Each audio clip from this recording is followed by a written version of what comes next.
here on Flow FM. Great to be speaking again with Rabobank's Cheryl Kalisch-Gordon. How are you, Cheryl? I'm well, thanks, Ricky. There's a lot happening in the grains and oilseeds sector. Let's get stuck straight into it. One of your most recent reports talks about, the concerns in the minds of global markets that we're heading for more stock erosion. Tell us what you're on about there.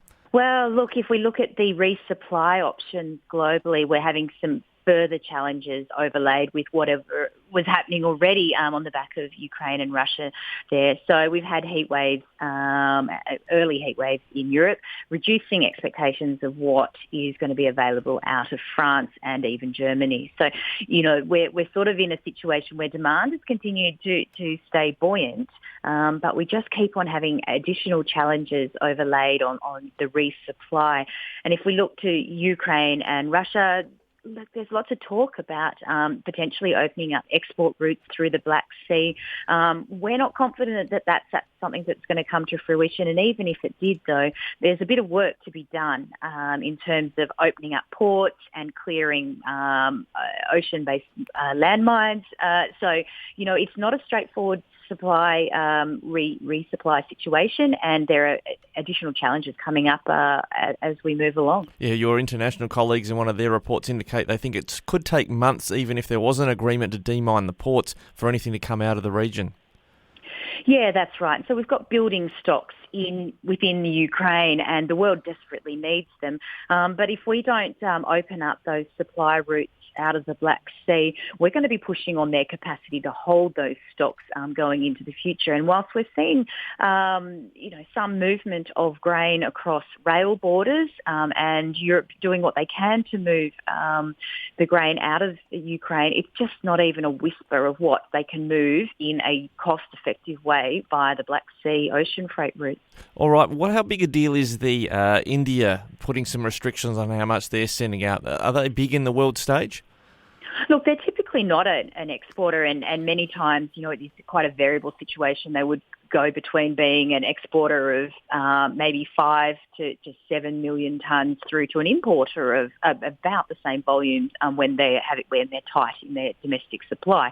But on balance, we don't consider them a major exporter. But this year, everyone was looking to India and for some supply, and they did in fact have a crop that was going to support additional supplies as much as 9 million tonnes, earlier in the season. But their ban, which kind of is a quasi-ban. They have had some movement of stock just via the government-to-government rather than commercial exports.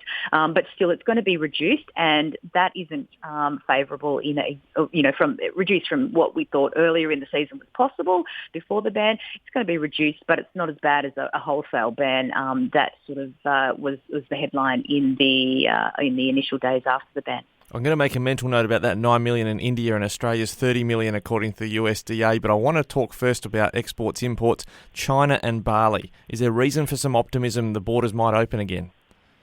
Oh, look, you would always think that when you've got a high-priced environment and you need to continue to have supply in a country as large as China, and which is a net importer of grains, that this would be a time when they could revisit decisions on trade bans. And, you overlay that with a new government which offers the potential for some olive branches potentially. But, we've seen a change of government over the last, while with in the US, and that really didn't change the relationship in trade between China and the US. So I'm not holding out. But, if we're looking at any time that was potentially going to open it up, it is now more than anything we've seen over the period since the tariffs have been in place. Well, for our exporters, let's hope so. Just coming back to that 9 million figure you were mentioning with India, it made me think of the 30 million the US Department of Ag have said they think Australia is going to produce. Do you think that's a little bit conservative? Oh, look, I think we've seen some strong planting intentions this season. And aside from New South Wales and some parts of Queensland, that program has really gone ahead in leaps and bounds with great establishment in many areas. So I think, the USDA is being a bit cautious on what's happening in New South Wales, and, that's fair enough given how much rain has been falling and how delayed that has meant planting programs are. But, high prices where they are, plus the fact that there is an extended or a good soft-looking rainfall outlook means that I think that we're going to have a longer planting window, which means that there's more time to get the crop in this year. So I think we're still looking at a pretty good outlook and a few, a bit over the 30 million that the USDA currently has on the books. Yeah, what you've been good enough to share with us some of your reports, and I note you've lifted from the Bureau of Meteorology a pretty blue-looking map in terms of a lot of our broadcast areas in terms of soil moisture and projected rainfall. And do you read much into what the Bureau said about the longer-term outlook that La Nina is at least neutral, possibly nudging in towards going on for a little while longer? Yeah, well, look, that would be an extraordinary event to see another La Nina engage or at least just remain neutral.